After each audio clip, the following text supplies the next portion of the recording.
Tema da minha mensagem hoje, ainda a esperança. Lucas capítulo 7, versículo 11. Acompanhe comigo, por favor.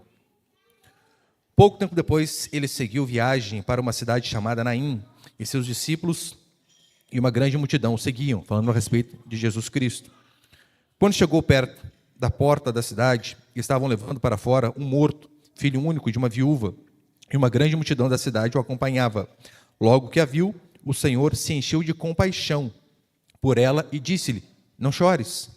Aproximando-se, Jesus tocou o caixão, ou esquife, dependendo aí da sua tradução, e ao pararem os que o levavam, ele disse: moço, eu te digo, levanta-te.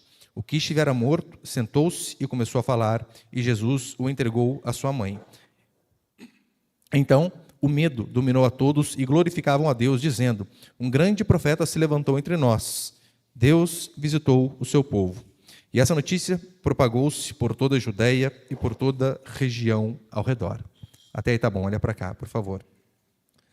É interessante que, se você ler o capítulo 7 aqui no seu contexto, você vai ver que antes de falar sobre essa viúva de Naim, Naim era uma cidade, estava falando sobre um homem, aqui no começo do capítulo, né? Um centurião.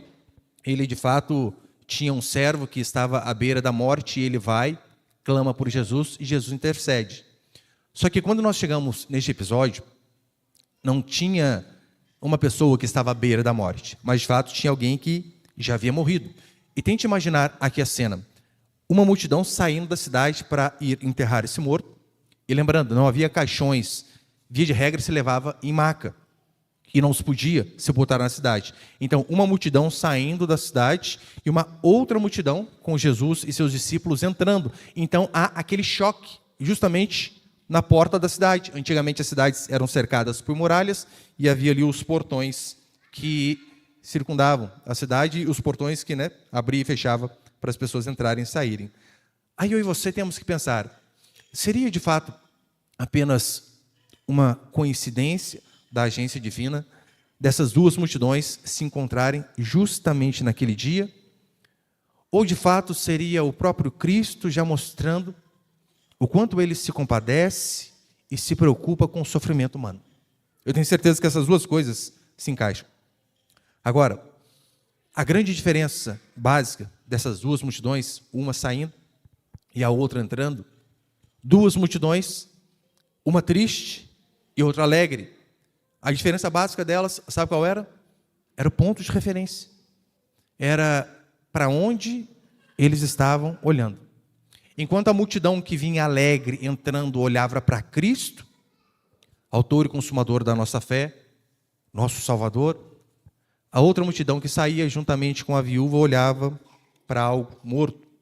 Para que eu e você de fato possamos ver que a cosmovisão que nós temos de mundo, de vida e de religião, ela fala muito a respeito das nossas alegrias e das nossas angústias.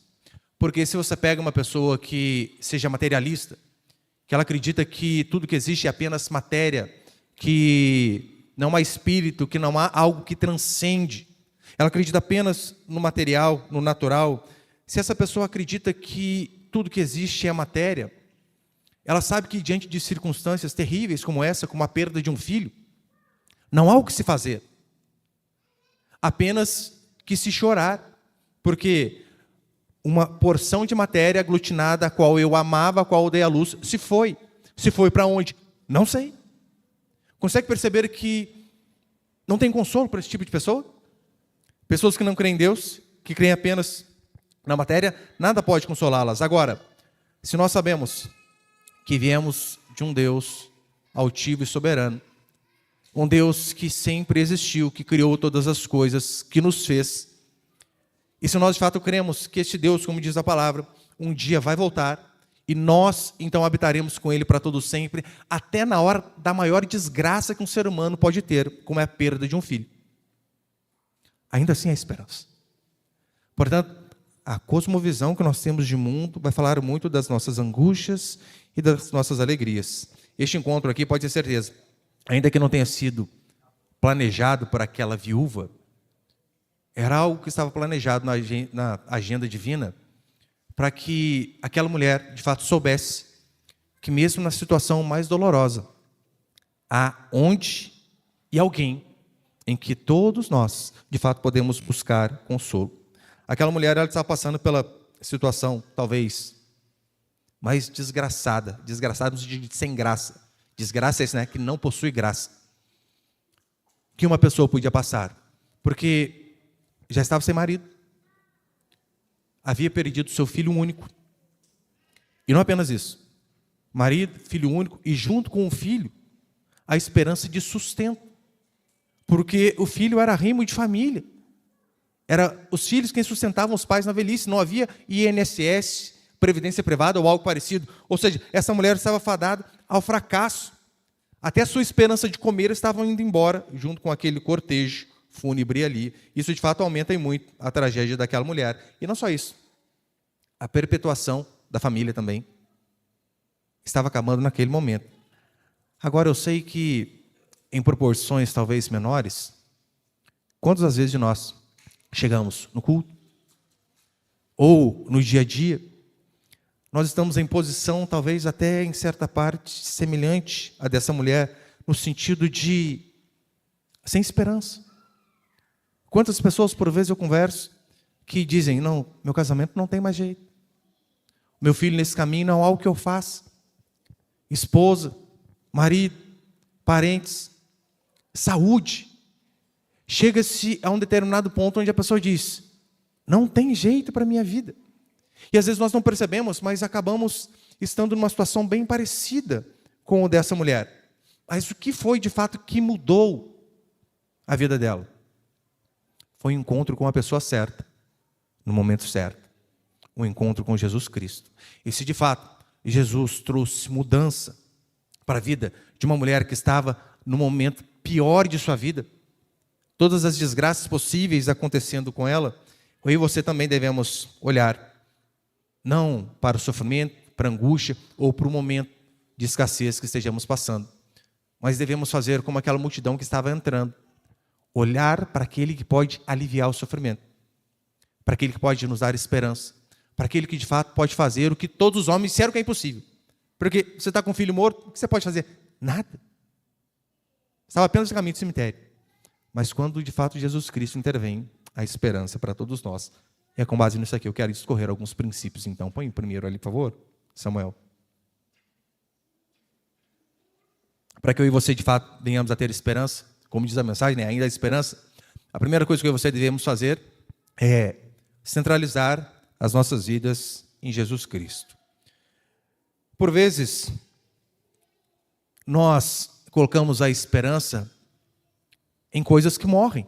E quando eu digo isso, eu não falo apenas em relação a pessoas. O ser humano, ele é especialista em depositar a sua confiança, a sua esperança em coisas que podem acabar com o estalar de dedos. Às vezes a esperança é a empresa. Aí, de repente, surge uma grande crise, um governo corrupto, tudo que ele tinha se perde, ele fica depressivo e não sabe o que fazer, porque a esperança dele estava na empresa. Quantos, por vezes, não colocam a esperança no dinheiro? Olha, enquanto eu tenho dinheiro, eu estou bem.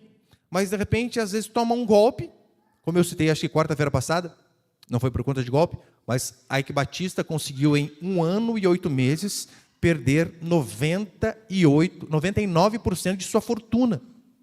Imagine se isso acontece conosco. Em 1 ano e meio, acabou praticamente tudo que você tinha. Só que o ser humano, ele tende a colocar a sua esperança em dinheiro, trabalho, casamento, filhos. E veja, coisas que são lícitas. Família é algo fabuloso. A Bíblia incentiva. Casamento é algo fantástico. Mas se a sua esperança está no seu marido, na sua esposa, eu tenho uma péssima notícia para você. Um dia, ele ou ela vai morrer. E ainda que demore bastante, pode acontecer inúmeras coisas no meio do caminho. Ele pode surtar, ela pode surtar, as coisas podem se acabar. Aí, se a sua esperança está apenas nisso, e de repente você vê isto ruir, você vai perder toda a sua esperança. Não há motivo mais para viver. Até filhos. Gente, filhos é algo fantástico. Só que pode acontecer a mesma coisa que aconteceu com essa mulher. Muitos vêm e vão. E aí, se a nossa esperança está no Filho, é por isso que eu tenho ojeriza pelaquela frase, meu filho, minha vida. Quando eu ouço sair, dá tremedeira até. Como assim, meu filho, minha vida? Então, o dia que você não tiver mais o filho, acabou a sua vida? Acabou o seu motivo de alegria? A razão da sua existência? A situação dessa mulher, de fato, era desesperadora. Como eu disse, sua única esperança morre. E nós não podemos fazer como muitos, depositar a nossa alegria em coisas, por melhor que essas coisas sejam. Até mesmo, por exemplo, colocou, né? Eu vejo pessoas que elas vivem a sua profissão. E eu não estou falando que não temos que ser dedicados naquilo que trabalhamos, devemos ser. Mas eu já vi, por exemplo, jogadores de futebol dizendo, a minha vida é jogar futebol. Eu não sei o que seria de mim sem isso. Eu vivo para isso. Aí, de repente, tem uma contusão, não pode mais praticar o esporte. O que é que acontece? Fica depressivo, angustiado, perde o rumo da sua vida. Eu lembro que no quartel, soldados eles ficam 4 anos, e depois desses 4 anos, automaticamente, eles eram mandados embora. E se não tivesse passado nenhum concurso, não tinham conseguido alguma estabilidade, ele era mandado embora. Era impressionante. Chegava nos últimos 6 meses, onde eles viam que não tinha mais o que fazer, o desespero. Desespero porque a maioria tinha contraído dívidas, e agora não tinha mais como pagar, porque o dinheiro que era garantido todo mês não tem mais. E eles ficavam, e agora? O que vai ser de nós? É óbvio, né? Existe vida após o militarismo, fora das organizações militares, mas muitos se desesperavam por conta disso. Como eu falei, ainda que sejam coisas boas, como filhos, você não pode depositar toda a sua esperança nele ou nela. Não pode. Tem uma irmã, nossa, está na igreja antes de mim, estava, né, na igreja antes de mim, e ela perdeu um filho, acho que tem uns 5 anos, foi na mesma época que eu perdi minha mãe. E o filho dela, acho que tinha 30 e poucos anos, novo, um rapaz, amigo meu. E, olha, já tem 5 anos. 5 anos. Ela nunca mais foi a mesma pessoa após a perda do filho. Eu não estou dizendo que, olha, não doeu, não foi difícil. Tenho certeza que deve ter sido a pior dor da vida. Mas ainda hoje continua se lamentando. Por quê? Por quê? Porque tinha que ser o meu menino. Por que comigo? Por que tal coisa? Afastou de Deus, afastou dos amigos, afastou da igreja, afastou de tudo. Mas não conseguiu perceber que, por vezes, aquilo que Deus nos abençoa como filhos, pode se tornar um ídolo para nós, a ponto de depositarmos toda a nossa esperança nele ou nela. Filho, empresa, como eu falei, tantas outras coisas. Ou seja, nós temos que tomar cuidado para não fazer de coisas boas e coisas lícitas ídolos, porque não pense que ídolo é apenas uma imagem feita de gesso ou de madeira. Não. O ídolo pode ser o seu marido, sua esposa, sua igreja, seu pastor, um amigo, filho, trabalho. Qualquer coisa pode ser, de fato, um ídolo. Agora, se eu e você não entendermos que a nossa esperança tem que estar apenas em Cristo, o dia em que essas coisas escaparem de nossas mãos, a tendência é entrarmos num espiral de frustração e dificilmente sair de lá. Portanto, nunca diga essa bobagem de que, olha, eu nunca sei. Eu não sei o que seria da minha vida sem o fulano, sem o ciclano. Não é. Eu não sei o que você seria sem Cristo. Mas pode ter certeza, a vida sem as pessoas mais importantes que nós temos. É possível se viver sem elas. É possível se viver sem dinheiro o suficiente para comprar carne todo dia. O que não é possível viver é viver sem Cristo. Dele, você não deve abrir mão. Segunda coisa que eu e você devemos fazer, para que de fato não venhamos perder a esperança, é entender o que aconteceu nesse texto. Que Jesus, de fato, ele viu essa moça. Acompanhe comigo o versículo 13 novamente, por favor. Lucas, capítulo 7, versículo 13. Logo que a viu, o Senhor se encheu de compaixão por ela e lhe disse, não chores. Eu fico imaginando que, de fato, não seria difícil reconhecer quem era a mãe desse menino. Provavelmente era a que estava mais próximo ali do corpo, a que estava mais chorando, vestida de preto. Então, saber que Jesus olhou para aquela moça e viu o sofrimento dela, talvez você pode falar, pastor, não é tão difícil perceber. Mas a questão é, perceber uma mãe que está enlutada por conta de um filho é fácil. Mas será que Jesus consegue perceber o meu sofrimento? A minha angústia? Aqui em Pindamonhangaba, interior de São Paulo, com tantas coisas para se resolver, será que Ele consegue ver o meu sofrimento? Não é por vezes esse sentimento que nós temos? Parece que Jesus nos abandonou, que Ele tem outras pessoas com prioridade, tem outras coisas mais importantes para fazer, e parece que Ele não está olhando para o sofrimento da gente. Porque entra ano, sai ano, e o sofrimento não para. E a tendência é a gente ficar frustrado com Deus por conta disso, como diz o Salmo, versículo 13. Põe ele, por favor. Salmo capítulo 13, versículo 1. Salmo 13, verso 1, melhor dizendo. Você pensa que talvez este é um problema só seu e meu? Não. Olha o salmista murmurando também. Até quando, Senhor? Esquecer-te-ás de mim para sempre? Até quando ocultarás de mim o teu rosto? Você consegue ver que o livro de Salmos, por exemplo, ele fala de pessoas comuns como nós, que por vezes tinham as suas dúvidas e por vezes ficavam até meio bravinhas com Deus. Até quando? Eu não consigo imaginar a gente fazendo esse tipo de oração aqui, né? Senhor, até quando, hein? A gente dá uma murmuradinha talvez, mas desse nível aqui eu acho que não, né? Mas você consegue ver que essas pessoas eram comuns como eu e você? Agora, às vezes você pensa assim, não, Deus parece que está escondido de mim. Não, não está. Por vezes, não é Deus que se esconde. Na maioria das vezes, nós deixamos Ele de lado, nós deixamos Ele apenas para situações de emergência. Tipo assim, eu não tenho tanto compromisso com Deus, mas deixa Ele aqui. Se o calo apertar, eu corro lá e chamo. Não somos doidos a ponto de descartar. Não preciso dele. Sabemos que precisamos. Mas por vezes não damos a importância correta. Aí quando as coisas começam a ficar difíceis, somos os primeiros a esbravejar dizendo, onde tu estavas? Engraçado, Deus está sempre no mesmo lugar. Não é Ele que se afasta de nós. Nós que nos afastamos dEle. Portanto, algo fundamental que eu e você precisamos saber. Embora por vezes você não veja Deus com seus olhos visíveis, ainda que Ele possa ser invisível a cada um de nós, nós não somos invisíveis a Ele.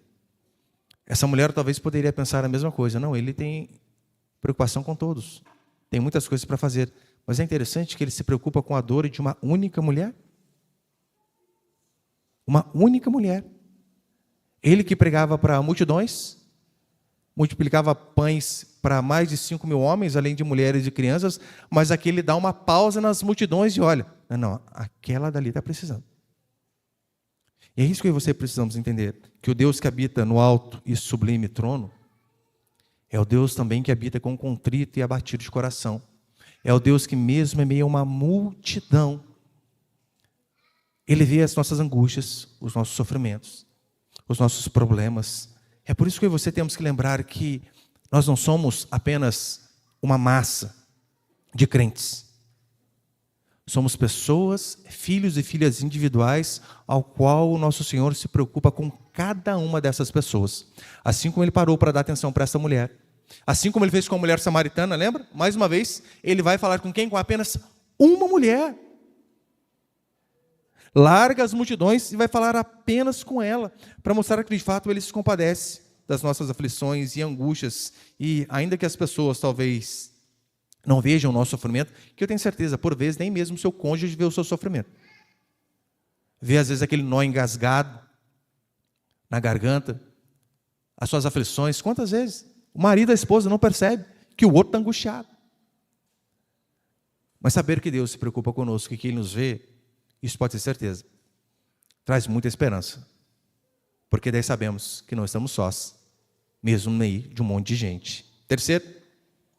Terceira coisa que aumenta a nossa fé e a esperança é saber que Jesus, de fato, Ele se compadece, como diz o verso 13 aqui novamente. Logo que a viu, o Senhor se encheu de compaixão por ela. É interessante que a palavra aqui, né, se encheu de compaixão, se você for ler no grego mesmo, no sentido original, a intenção ali do texto é mostrar assim, Jesus foi comovido do mais profundo de suas entranhas. Tripas, literalmente a palavrinha no grego. Só que eu sei que não é algo bonito de se falar, né? Não é bonito de se falar. Mas, antigamente, as pessoas acreditavam que o centro das emoções era a barriga. Tanto é que, por exemplo, quando acontece, você quase bateu o carro, ou quase aconteceu alguma coisa, você fala assim, nossa, deu um frio na barriga. Você não fala assim? Deu frio na barriga. É que essa questão de coração hoje em dia é mais um eufemismo, para ficar mais bonito.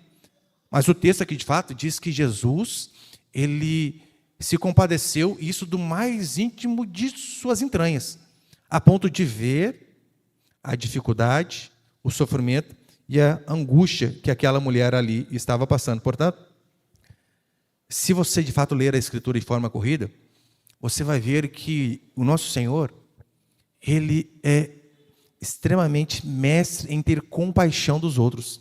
Você vai ver que muitos milagres que ele faz não é para provar a sua divindade. Assim como o próprio Satanás o tentou. Lembra? Olha, se tu és filho de Deus, lança-te daqui para baixo. Se tu és filho de Deus, transforma essa pedra em pão. E você percebe o tempo todo que os milagres que Cristo faz não é para comprovar a sua autenticidade como Deus. Os milagres que ele faz é porque ele olha pessoas comuns como nós, se compadece e resolve intervir. Não foi assim que aconteceu, por exemplo, com a filha de Jairo? Jairo estava com a filha à beira da morte. E ele vai lá e suplica. O que Jesus faz? Intervém. Vamos lá, Jairo. Atendeu o pedido de um homem.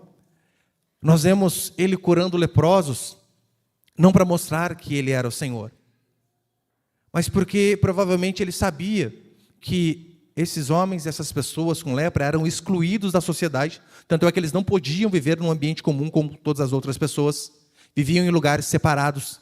Se eles precisavam ir à cidade fazer alguma coisa, eles tinham que vir descabelado, vestido de pano de saco, gritando imundo, imundo, imundo, para as pessoas abrirem caminho para eles irem. Eles não tinham vida social, eles não podiam participar do culto. E você acha que de fato Jesus não pensava nessa angústia? Pensava. E é por isso que não para provar que ele era Deus, mas sim por compaixão desses homens, ele ia e curava. Foi assim que ele fez com a mulher do fluxo de sangue. Foi assim que ele fez com muitos enfermos. Foi assim que ele fez com os pais do jovem lunático, que viam o filho endemoniado se jogando para lá e para cá. O que ele faz? Se compadece. Você saber que nós temos um Deus que de fato se compadece, isso nos dá uma esperança tão grande, por saber que sim, ainda que ninguém veja, lá no meu quarto em secreto, se eu dobrar o joelho e falar, Deus, eu sei que o Senhor tem um monte de coisa para fazer, problemas sérios para resolver, mas tem compaixão da minha vida, me ajuda, e saber que o Senhor que habita no alto e sublime trono, ouve a nossa petição e as nossas orações e se preocupa conosco. E é interessante que aqui ele diz assim no versículo 13, né? Logo que o Senhor a viu, se encheu de compaixão por ela e disse, não chores. Meu Deus do céu, como que ele fala assim? A única coisa talvez que aquela mulher não conseguiria fazer é parar de chorar. Aí ele vem e fala o que para ela? Não chores. E eu sei que chorar faz parte da vida. Alguns associam o choro à incredulidade, eu acho um absurdo. Às vezes nós choramos, não é porque perdemos a fé, é porque somos tristes. Quem não chora quando perde um ente querido, quando está passando por uma situação difícil? Todavia, Jesus ele vem em um velório e pede o impossível para aquela mulher, não chore. Aí das duas uma. Ou ele era alguém extremamente insensível, que não entendia os sentimentos das pessoas, ou ele sabia que ele era o único que podia eliminar aquelas lágrimas de tristeza daquela mulher. E pode ter certeza, é a segunda opção. E da mesma forma, como Jesus se compadeceu dela, por que ele não se compadeceria de nós? Se nós de fato clamássemos a ele de todo o nosso coração, colocando em oração nossas angústias, medos, a nossa situação, assim devemos fazer. É interessante que o nome Jesus em si é um nome extremamente simples. Se você vê tanto o Antigo Testamento como o Novo, Jesus, Josué, Josua, são nomes que têm a mesma raiz. E eu acho que é Flávio José que ele fala, no livro lá dos sacerdotes, dos sumos sacerdotes, há pelo menos uns 20 sumos sacerdotes chamados Jesus. O nome extremamente simples. Em Colossenses, Paulo fala sobre um tal de Bar Jesus, e há algumas interpretações, que lembra quando Jesus ele pega Barrabás, Pilatos ele pega Barrabás, e diz assim, né? Quem vocês querem que eu solte? Jesus ou Barrabás?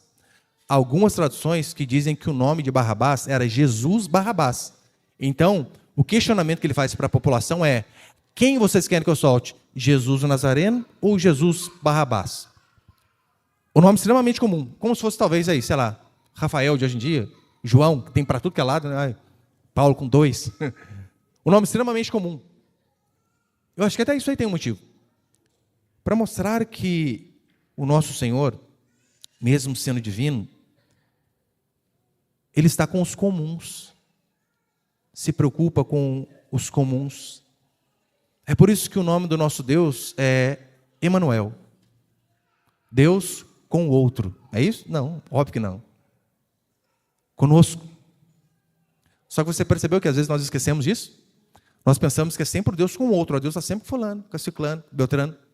E esquecemos que Deus está com a gente. Portanto, eu e você devemos saber que, assim como o nosso Senhor foi rejeitado, Ele sabe às vezes o que nós passamos em relação à rejeição. Assim como Ele por vezes foi traído, Ele sabe o que nós passamos quando temos alguma situação semelhante. Assim como Ele de fato se sentiu talvez como que um fracassado aos olhos do mundo, Ele sabe as dificuldades que nós passamos. Agora, a diferença é que o nosso Senhor, Ele era humano, portanto Ele sabe das dificuldades que nós passamos como seres humanos, mas também é divino. Ele pode intervir nas necessidades do ser humano. É por isso que se você lê, por exemplo, a mitologia grega, gente, você vê personagens como Zeus. Zeus, ele era o supremo deus do Olimpo, e ele estava ali para que as pessoas o servissem. Tem um conto onde diz que ele vê um homem chamado Ganimedes, ele acha Ganimedes muito bonito, então ele desce, pega Ganimedes para o servir na mesa e na cama, porque Zeus também pegava tudo e também até o outro lado. Ele sempre tinha os seus servos. É interessante que o nosso Deus, de fato, ele é diferente, né? Nós devemos servi-lo, sim. Mas qual Deus você vê? Em todas as histórias, incluindo mitologias, que veio com o objetivo de servir e dar a vida pelo seu povo, a não ser o nosso Jesus Cristo.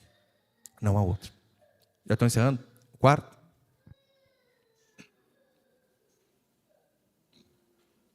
Como que nós aumentamos a nossa fé e a nossa esperança?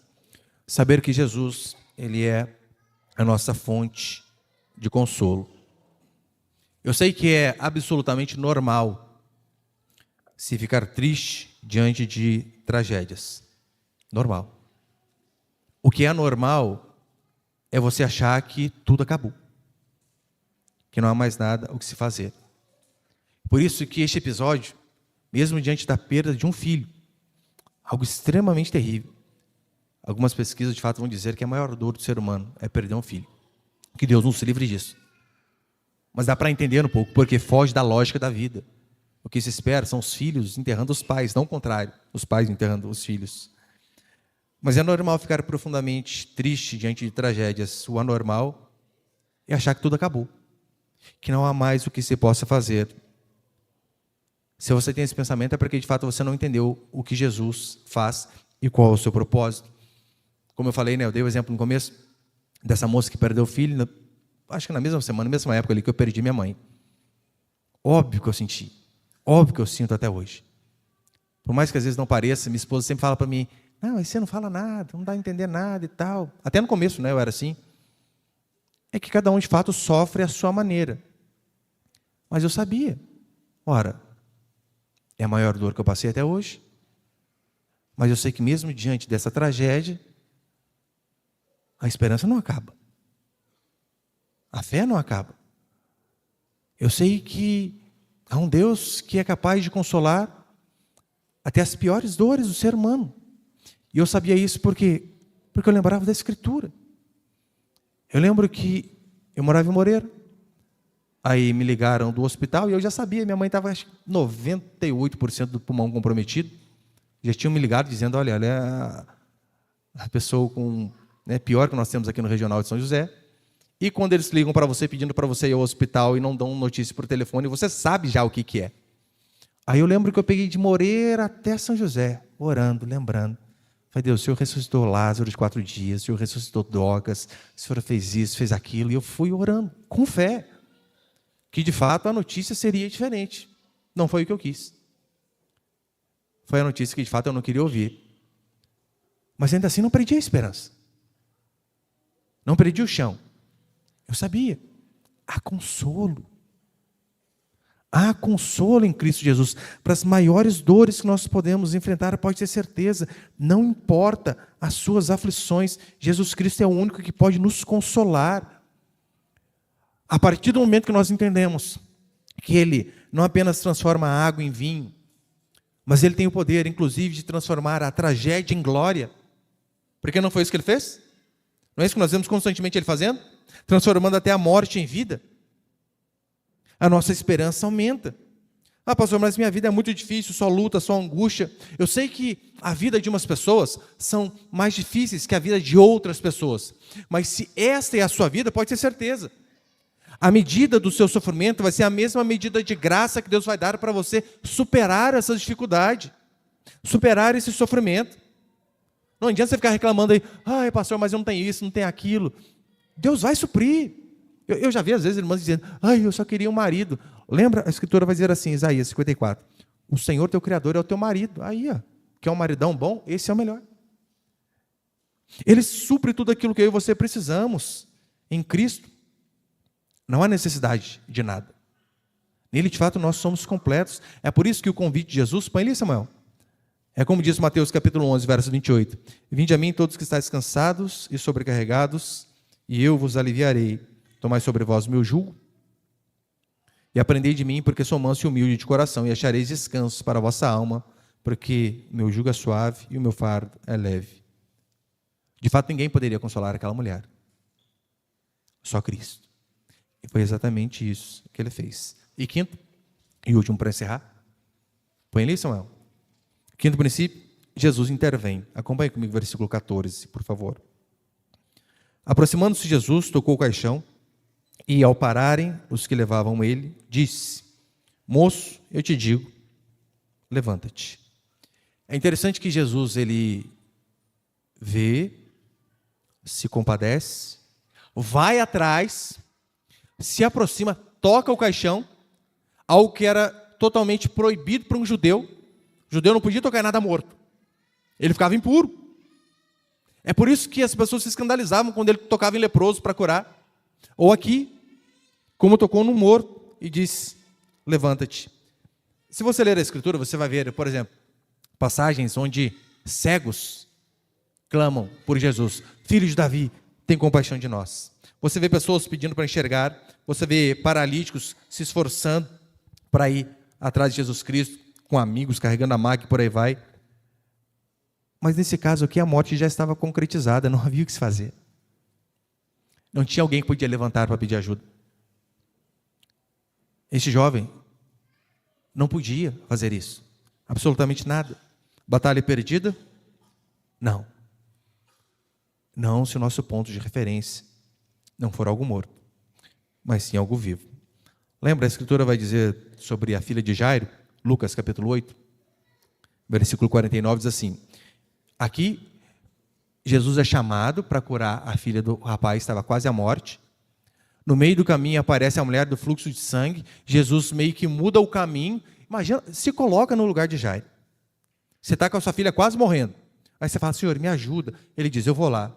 Aí no meio do caminho que ele está indo, vem uma mulher. Senhor, me cura. Aí Jesus, temporariamente, deixa de resolver o seu problema para resolver o problema de outro. E nisso a menina morre.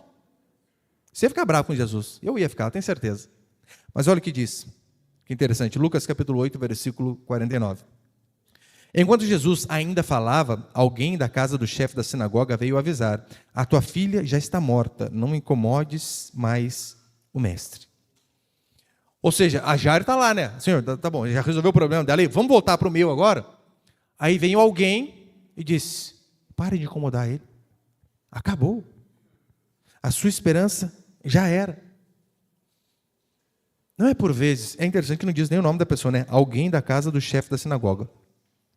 Você percebeu que esses alguém estão por tudo que é lado, dizendo, você ainda acredita nesse casamento? Você ainda acha que seu filho pode ser liberto das drogas? Você ainda acha que fulano pode se converter? Você ainda acha que há possibilidade de cura para uma doença que, olha, já tomou todo o organismo? Acabou. Você percebeu que esses alguém, eles constantemente estão em nossas vidas dizendo, não incomodes mais o mestre? Você não tem mais solução? A questão é, independente da circunstância ruim que você esteja passando, é algo pior que a morte? Eu acho que não. Isso não é algo pior que a morte. E se até a morte teve jeito para Jesus Cristo, por que não pode fazer em nossas vidas também? Óbvio que pode. É interessante que ele ordena ao menino morto para se levantar. O menino levanta. E como pode? Se ele consegue dar ordem para um morto levantar, e nós não crermos que ele pode dar ordem a um câncer para sair do corpo, a um coração duro para se converter, a alguém que se desviou voltar para o caminho, a alguém perdido na imoralidade ser santo. Como pode cristãos não acreditarem nisso? Portanto, em vez de ficar choramingando e olhando as circunstâncias, mude o ponto de referência. Pare de olhar para essa multidão que caminha olhando apenas para a morte e olhe para Cristo. Ele apenas, e apenas Ele pode trazer paz para mim e para a sua vida. Portanto, para encerrar, se eu e você lembrarmos de que esse aqui não foi apenas um milagre, que Ele ressuscitou morto, Ele já fez isso outras vezes. Porque você pode dizer assim, pastor, o senhor quer pegar um fato e achar que Ele pode fazer assim com todo mundo? Não, Ele fez assim aqui com o filho da mulher. Ele fez isso com a filha de Jairo. Ele fez isso com Lázaro de 4 dias. Que é uma circunstância pior do que a de Lázaro. E o que ele faz? Intervém. Não importa o quão podre e fedida esteja a sua vida e perdida. O que eu e você devemos lembrar é que, como diz o verso 16, e Deus visitou o seu povo. A melhor tradução ali, sabe qual seria? E Deus cuida de seu povo. Porque o visitou ali, ele tem este entendimento também de cuidado. Ou seja, Deus cuida do seu povo. Se isso aqui não te enche de esperança, eu não sei o que mais pode te encher. Se saber que Deus cuida de você e de mim, da nossa família, saber que Deus cuida de nós independente da circunstância, eu não sei o que mais pode te trazer esperança. Precisamos entender que há poder no Deus ao qual nós servimos. Precisamos entender que, ainda que a sua circunstância você pode achar terrível, eu tenho certeza que não é pior que dessa mulher. E se teve jeito para ela, por que não pode ter jeito para mim e para você também? Pastor, mas o meu marido tem um coração muito duro. Minha esposa pensava isso de mim antes. Que ele lá não converte, não é possível. Ainda que seu cônjuge tenha um coração extremamente duro, esse menino aqui tinha um coração morto. E teve jeito para ele. Pastor, meu filho está indo para o caminho muito errado. Olha, esse jovem estava indo para o cemitério. E de lá ele voltou. Jesus o trouxe. Pastor, a doença tomou conta de todo o corpo já, não há mais o que fazer, os médicos desenganaram. Este corpo aqui, não apenas a doença havia tomado conta de todo o corpo, mas o corpo estava morto. E ainda assim Cristo interveio.